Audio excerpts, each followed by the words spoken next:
The multi-dimensioned Christ method of ministry starts with mingling among people. Then it involves showing sympathy to those people. And then a very important step is ministering to needs. We can't ignore that. The ministering to needs part of Christ's method of ministry is so important. Often we assume that we know what the needs are and we don't take the time to research and to look and see what those needs are. They can range from the needs of very poor people through to the needs of rich people. They too can be lonely or find depression or have trouble with their kids. Some years ago, the Adventist Church had a wonderful slogan. It was called the Caring Church. Terrific, except for one problem. It's not a name we give ourselves. It's something that we have to earn. And we do that by caring for people, by ministering to their needs. Pleasure. Take care.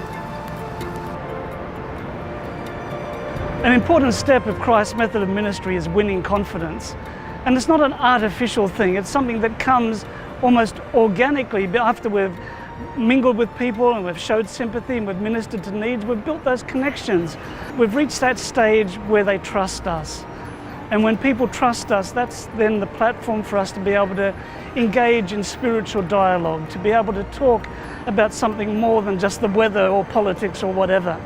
And it's at that stage when we win confidence that we actually connect with people more than just at a trivial level. And we see how Jesus did that so often. Because he was one with people, because he loved them so much and showed them compassion, they invited him to their social gatherings, to their parties. Even sinners, knowing he was the Holy Son of God, loved to be near him because he had won their confidence. And that then provides the platform for us to be able to speak to them about important spiritual things.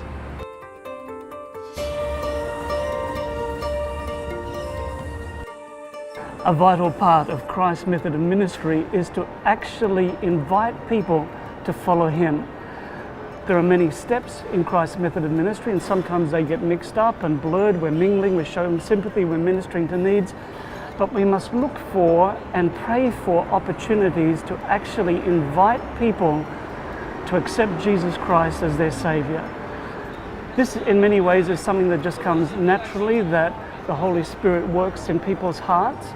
But we need to look for the opportunities to make that invitation.